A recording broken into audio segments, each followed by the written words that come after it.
Bananas grow like weeds in Hawaii, and many of our local varieties taste much better than the imports. So why do 40% of bananas sold in the state of Hawaii come from somewhere else?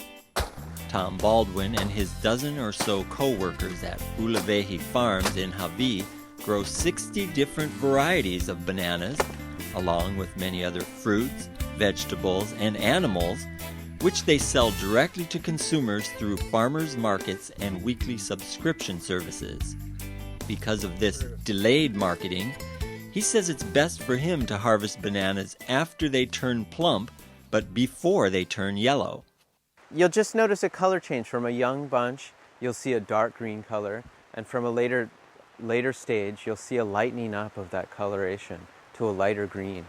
Before they turn into yellow, there's a state where it's a light green, and not all the bunch will share all of those same characteristics, but you're really looking for the majority of the bananas have the plumpness and a color change, and then you can do your cutting, and then from that point you can cut them into bunches and wait for ripening.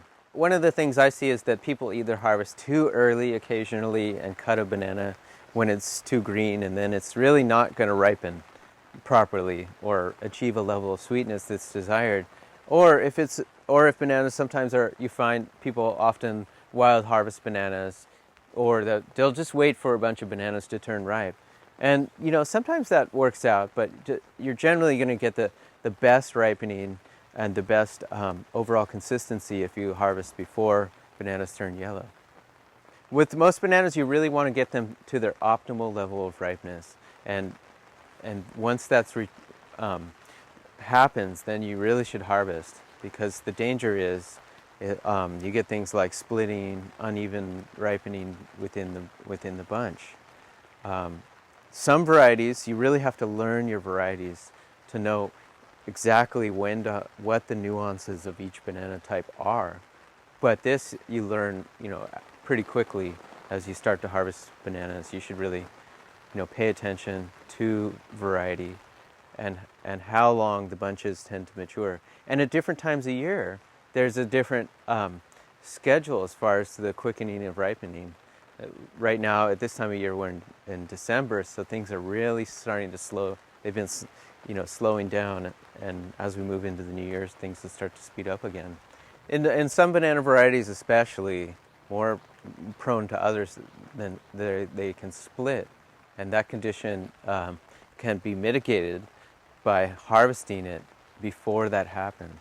So with our silk fig bananas, for instance, if we don't harvest it in time, then there's the danger that it's going to split, and then they ripen unevenly, and they're not pleasant to eat.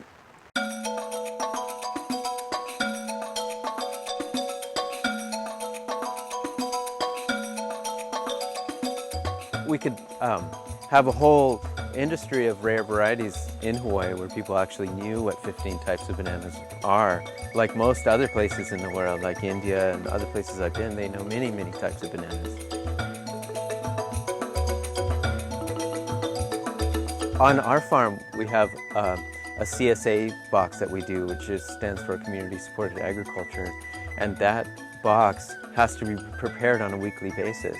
So as we're setting our harvesting schedules, we like to think about when we need to supply things. So we usually with bananas, we usually a week to 10 days prior so that we're harvesting our bananas and can get them to a stage that's close to ripe.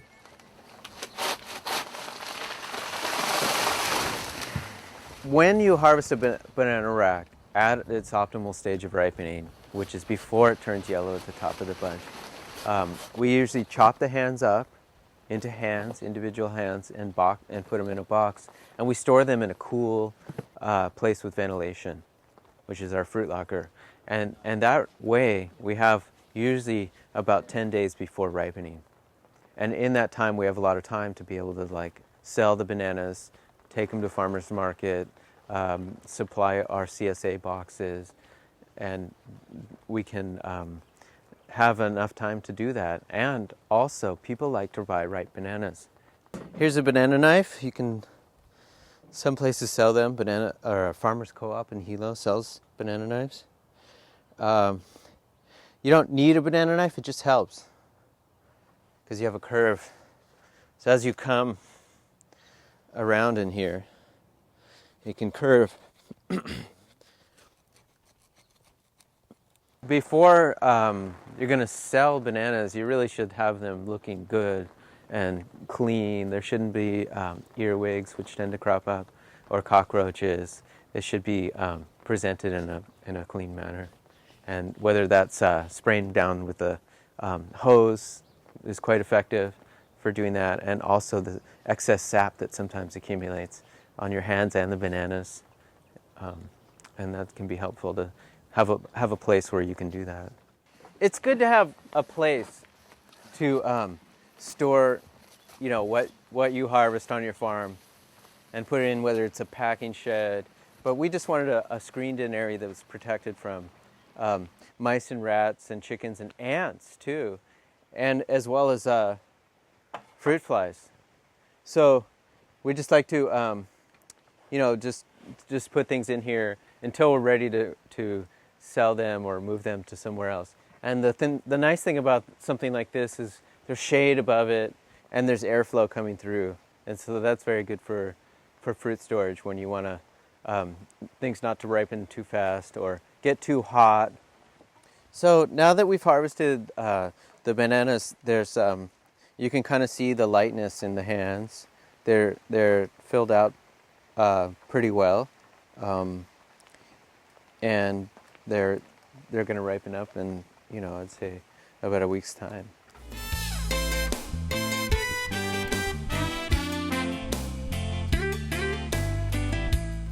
Because we're not a banana factory, we tend to be pretty low key about our approaches. We just do what's practical. The key is harvesting them at the correct time and having a banana that is going to ripen properly and it's going to be eaten and enjoyed and not wasted.